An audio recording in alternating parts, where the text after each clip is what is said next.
Şimdi bir de hemen aynı zamanda şey de var, yani Ramazan bayramı da yaklaşıyor ve göç etmek zorunda kalan ailelerin çoğunun dönüşüne dönük bir çaba da var. Şimdi hem Nevruz hem bayram havası bir ekten bir bayram havası gibi. Buna dönük gelişmeler nelerdir? Yani özellikle bir grup gittikten sonra, siz de belirttiniz, 400 aileye yakın gitti. Ondan sonra gidişlerin devam edeceği söyleniyordu. O konuda yeni bir gelişme var mı acaba? Yani biliyorsunuz yine aslında Demokratik Suriye güçleri ile Suriye Geçici Hükümeti arasında bir görüşme trafiği halen sürüyor. Bunu belirtelim. Bu görüşme trafiğinde en önemli maddelerden biri yerinden edilmiş kişilerin kendi kentlerine, köylerine güvenli bir şekilde dönmesi oluyor. Biliyorsunuz 400 aile, 150 aile Cindiresi, 150 aile Mabata ve 100 aile de Şii olmak üzere 400 aile Cizre bölgesinden güvenli bir şekilde Afrin'e döndüler. Buradan şu bilgiyi de vereyim. Bu görüşmelerde özellikle DSG şunu savunuyor. Bir, öncelikle bu insanlar 8 yıldır göç durumda ve bu insanların deyim yerindeyse başına gelmeyen kalmadı. Bu insanlar talan edildiler, katledildiler, tutuklandılar, esir alındılar. Malları, mülkleri talan edildi, evleri yakıldı. 5 sefer göç eden aileler biliyoruz, 6 sefer göç eden aileler biliyoruz. Ve büyük bir dram yaşandı. Afrin'de yaşanan katliam, yaşananlar uluslararası birçok hem örgüt, insan hakları örgütleri tarafından hem de medya kuruluşları tarafından bunlar rapor halinde de belgelenmiş durumda. Yani özellikle Türkiye'ye bağlı Suriye Milli Ordusu gruplarının neler yaptığı, insanlık dışı uygulamalar yaptığını hepimiz biliyoruz. DSG artık bunun tamamen değişmesini istiyor. Zaten biliyorsunuz Afrin işgal edildikten sonra Afrin'de hem nüfus anlamıyla bir demografi değiştirilmeye çalışıldı ve Afrin'in doğası tahrip ve talan edildi. Yani doğası tamamen değiştirilmeye çalışıldı. Bu çok önemli, yani bunu bilmek gerekiyor. O nedenle Suriye Geçici Hükümeti ile DSG arasında süren görüşmelerde DSG'nin yine 29 Ocak Anlaşması temelinde savunduğu bir güvenli dönüşün sağlanması. İki, bu insanlar nereye dönecek? Bu insanların evleri biliyorsunuz Afrin'in demografisi değiştirmeye çalışıldı ve Deir ez-Zor'dan, Hama'dan, Guta'dan, hatta Filistin'den dahi Arap ulusuna mensup insanlar getirildi. Yani hepsinin birçok, yani Afrinlerin evleri onlardan alınıp yerine Araplara verildi. Yani bu böylesi durumlar yaşandı. Bu temelde bu insanların nereye gidecek, nerede barınacaklar? Malları, mülkleri talan edildi. Biliyorsunuz bu insanların çoğu tarımla uğraşıyorlar ve tarımda da zeytin hasadıyla uğraşıyorlar. 100 yıllık zeytin hasadları kesildi, yerlerinden sökülüp götürüldü. Bu anlamıyla bu insanlar nereye gidecek, nasıl yaşayacak, nasıl kendilerini idame edecekler? Evet, belki Afrinler kendilerine dönmek istiyorlar. Zaten topraklarına çok bağlılar. 5 sefer birçok hikaye dinledik. Belki siz de haber yapmışsınızdır. Birçok hikaye dinledik. Ben 6 sefer göç eden aileyle haber yaptım ve bu 6 sefer göçün yanında aç kalmış, susuz kalmış, dışarıda kalmış, yağmur altında kalmış.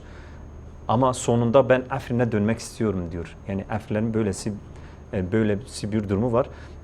Şimdi DSG o görüşmelerde güvenli dönüş ve bu insanların evlerinin ve mal ve mülklerinin iadesi üzerinde durdu. Suriye Geçici Hükümeti bu konuda taahhütlerde bulundu. Bunu biliyoruz. O nedenle 400 aile dönerken biliyorsunuz Suriye Geçici Hükümeti'nin entegrasyondan sorumlu komite başkanı, komite sözcüsü ve yetkilileri ile Rojava İç Güvenlik Güçleri komutanlarından Siyaben Afrin ve Nesrin Abdullah bir heyet olarak ailelerle beraber güvenli dönüşü yerinde izlemek için beraber Afrin'e gittiler. O aileler döndüler. Fakat benim O dönüşte bir sorun yaşandı mı? Yani herhangi bir çelişki, orada bulunan evlere yerleştirilenle aralarda bir husumet yaşandı mı acaba? Şunu biliyoruz, güvenli dönüş, yani yolda bir sorun yaşanmadı. Güvenli dönüş Afrin'e kadar sağlandı. Fakat 400 aileden 11 ailenin evi yok. Yani o ailelerin tapuları var. evlerin yerini, fakat talan edilmiş, yıkılmış, yerlerine başka yerler yapılmış, askeri karargah olarak kullanmışlar, patlatmışlar. Biliyorsunuz savaş sürecinde de ondan sonra da 11 ailenin resmi olarak evinin olmadığını biliyoruz. Sonrasında da kimi ailelerin evlerinin en azından tahrip edildiğini biliyoruz. Fakat bu noktada şu sorun yaşanıyor. Suriye Geçici Hükümeti taahhüt ettiği gibi evlerin geri iadesi ve evlerin en azından teslimi için o yardımın, gerekli yardımın sağlanması noktasında henüz verdiği taahhütü yerine getirmediğini buradan belirtebilirim. O insanlar şu an 11 aile en azından şu an Afrin'e gitme sevinci ve artık orada yaşamını devam etmek için kimi geçici yerlerde kalıyorlar, ailelerinde kalıyorlar ve o aileler orada kalmaya devam edecek. Fakat biliyorsunuz diğer gruplar da gidecekti. Fakat o gruplar durduruldu. Neden? Çok basına yansıtılmadı, fakat Suriye Geçici Hükümeti'nin yaklaşımı bunda etkili olmuş olabilir. Yine biz hem Afrin'de hem burada kalan Afrinlerle görüşme imkanımız oldu, hem de yine Afrin'de ailelerle görüşme imkanımız oldu. Bu noktada halen kiminin evi başkaları var. Bunlar çıkartılmış durumda değiller. Normalde bu insanların evlerinin boşaltılması gerekiyordu. Sonra ailelerin gitmesi gerekiyordu. Fakat bu noktada geçici hükümet hep ağırdan alan, aileler gelsin duruma bakarız yaklaşım içerisindeler. Biraz nasıl ifade etmek gerekir? İşi ağırdan alan, yerine getirmeyen bir pozisyonda hep. Yani bu anlamıyla şu anda geri dönüşlerin durmasının sebebi geçici hükümetin yaklaşımları mıdır? Yani bunu böyle ifade edebiliriz. Çünkü biliyorsunuz ertelenme durumu yaşandı ve bu erteleme basınla paylaşılmadı. Biz ısrarla sorduk. Yeni tarih belirlenecek denildi. Fakat biliyorsunuz Kobane'de de Afrinler var. Siyaban Afrin Kobane'de hem Halep Genel Güvenlik Güçleri Komutanı ve yine Kobani İç Güvenlik Güçleri Komutanı'yla Afrinlerin dönüşü için görüşmeler yaptı. Hazırlıklar var. Hem Afrin'de var hem burada var. DSG bu noktada hazırlıklarını sürdürüyor. Afrin Şehpa Göçmenler Meclisi bu işle ilgileniyor.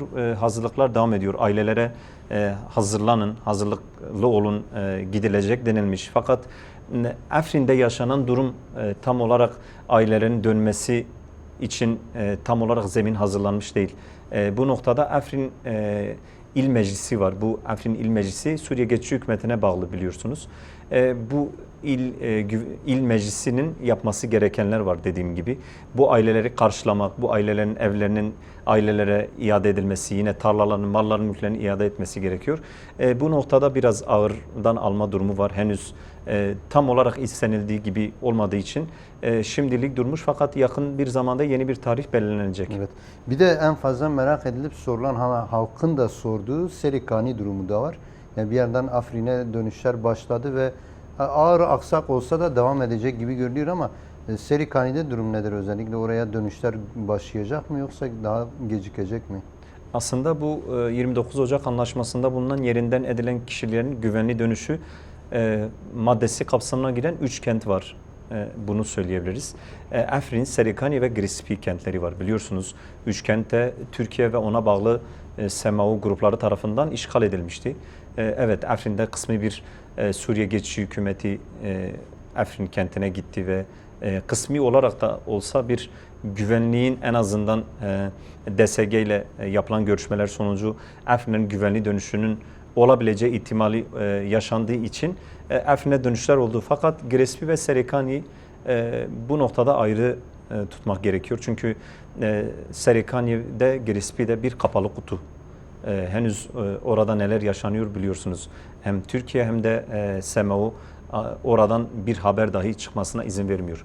Son günlere kadar da hem Serikani'de hem Grespi'de biliyorsunuz, Serikani'de, Grespi'de Suriye'nin toprağı oluyor. Yani ikisi de Suriye kenti.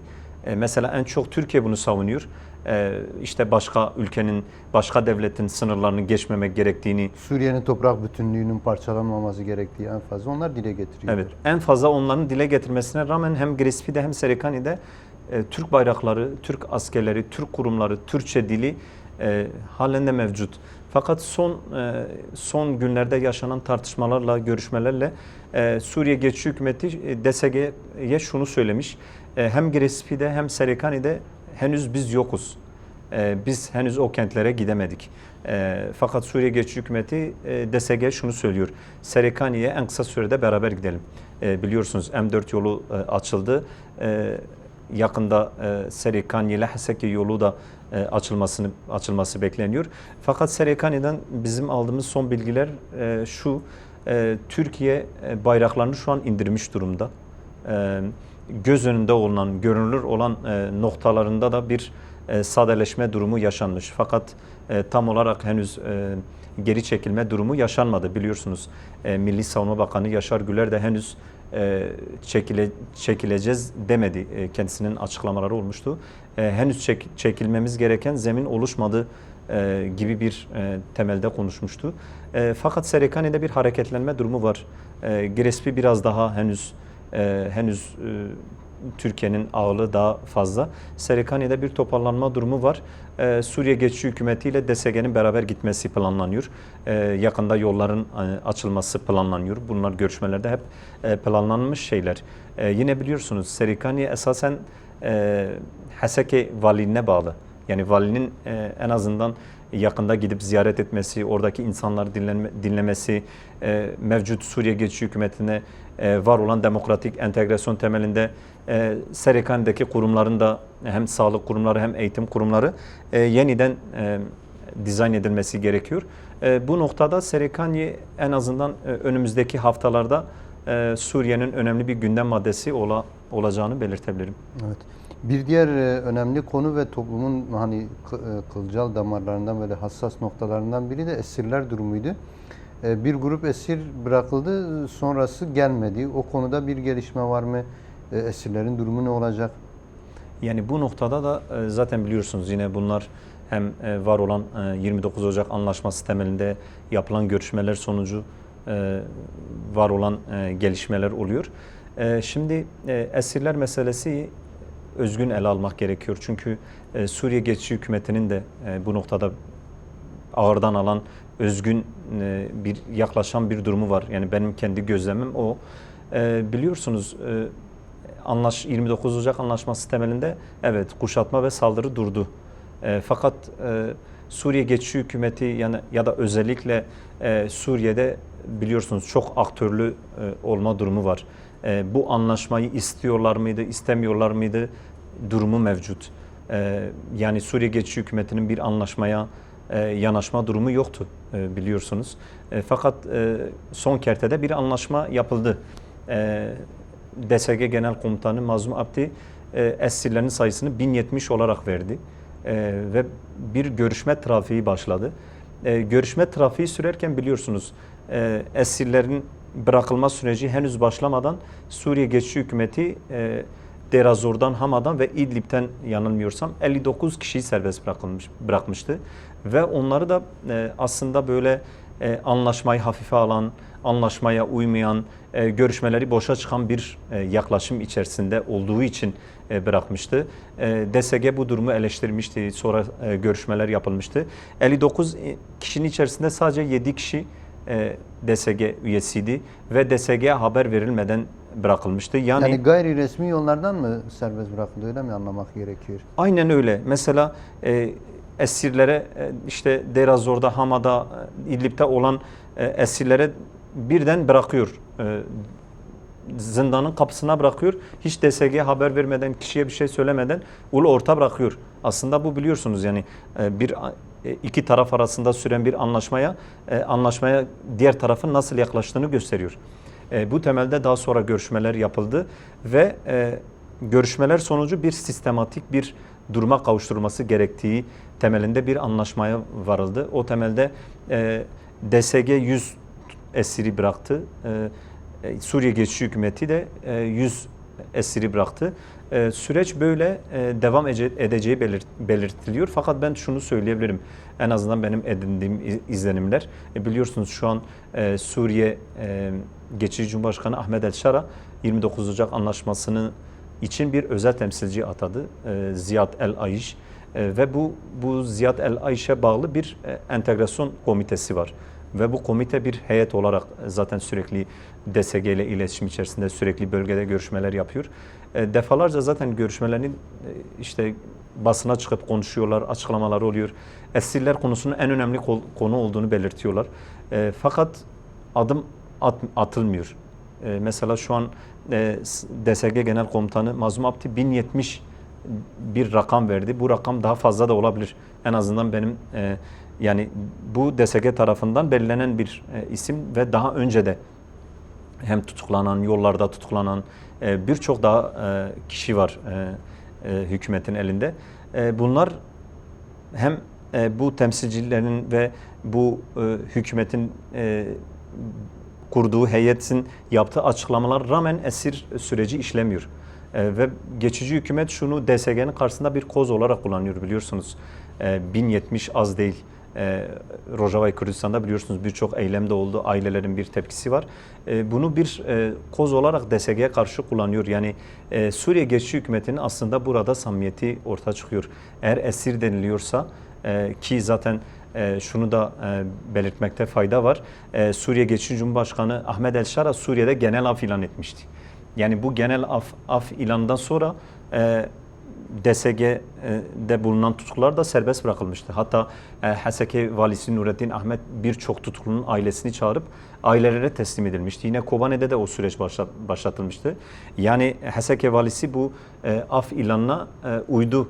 Fakat kendilerinin ilan ettiği afa kendileri şu an uymuyorlar. Ve bu bir süreç ve bu süreç işliyor. Halen gerekli yapılan görüşmeler sonucu açığa çıkan yani anlaşma henüz uygulanmış değil. Evet, yani öyle görünüyor ki biraz daha tartışma ve çelişkilerle geçecek bir süreç gibi görünüyor. Şimdi bu süreçte özellikle Türkiye'nin de bazı alanlarda hareketlendiğini gördük. Yani özellikle Şeyhler, Grispi, az önce belirttiğimiz Serikani alanında yani hem geri çekilmesi gereken alanlar varken aslında oralarda ayak diretme gibi bir durumu da var. Bazı saldırılar da gerçekleşti. Mesela özellikle Sırrın hattında ortak güvenlik noktasına yani geçici Şam hükümetiyle asayiş güçlerinin oluşturduğu geçiş güvenlik noktasına saldırı oldu.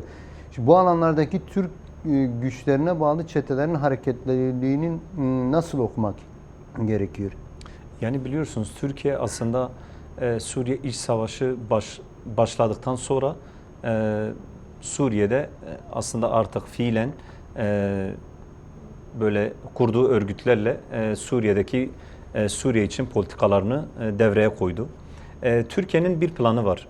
Evet, bu planın yanında şu an Kürt Halk Önderi Sayın Abdullah Öcalan'la Türkiye arasında yürüyen bir süreç var. Bunun yanında Türkiye'nin Suriye noktasında henüz en azından sahadan bizim gördüğümüz somut değişen bir şey yok. Türkiye halen aynı Kürt statüsünü engellemek için, Kürt haklarını engellemek için Suriye'de, Rojava'da aynı noktada duruyor. Pratiklerine de her gün sahada tanıklık ediyoruz, devam ediyor.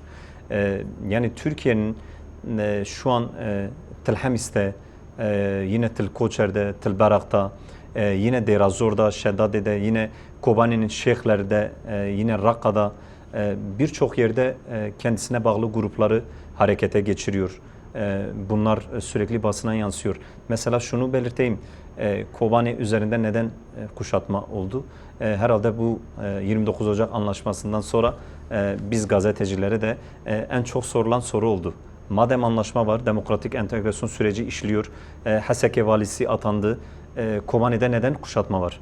Biz şunu gördük, 29 Ocak anlaşmasından sonra Rojava'yı ikiye bölmek istediler. Bu kimin planı? Suriye geçici hükümetinin böylesi en azından bir planı yok. En azından kendileri öyle bir iddiada bulunuyorlar. Yine mesela Kobane'de bu kuşatmayı derinleştiren, kuşatmayı kaldırmayan, geri çekilmeyen gruplar kimler diye bir araştırma yaptık. Sağdan da zaten bilgiler geliyor. Emşat ve Hamzat grupları oluyor. Bu gruplar biliyorsunuz Suriye İç Savaşı'ndan sonra Türkiye tarafından eğitilen, donatılan, 2018'de Afrin'de Kürtlere karşı savaştıran, yine 2019'da Serikani'de, Grispi'de, yine Halep'te, yani yıllardır Kürtlere karşı savaştırılan paramiliter güçler oluyor. Yani çeteler oluyor. Kobani Türkiye tarafından, Türkiye bağlı gruplar tarafından kuşatmaya alındı. Yani biz bunu anlıyoruz ki Türkiye henüz Rojava Kürdistan'da, Suriye'de Kürtlerin haklarının almaması için, Kürtlerin bir statü kazanmaması için halen bastırdığını biliyoruz. Mesela 29 Ocak Anlaşması'nın bir ayda tamamlanması öngörülüyordu. Şu an 2 aya yaklaşmak üzereyiz. Henüz aslında belirtilen, planlanan birçok şey gerçekleşmedi. Halen esirler meselesini tartışıyoruz. Halen yaralanmış bile değil. Henüz adım atılmıyor, geciktiriliyor. Yine Afrinlerin dönüşü geciktiriliyor. Serikani ve Grispi'nin durumu ortada. Türkiye henüz birçok grup tarafından yine bölgede hem kuşatmayı derinleştiriyor hem saldırılar gerçekleştiriyor. Bu noktada Türkiye ilk günden beri Kürtlerin statü sahibi olmaması için halen politikalarını sürdürmeye devam ediyor.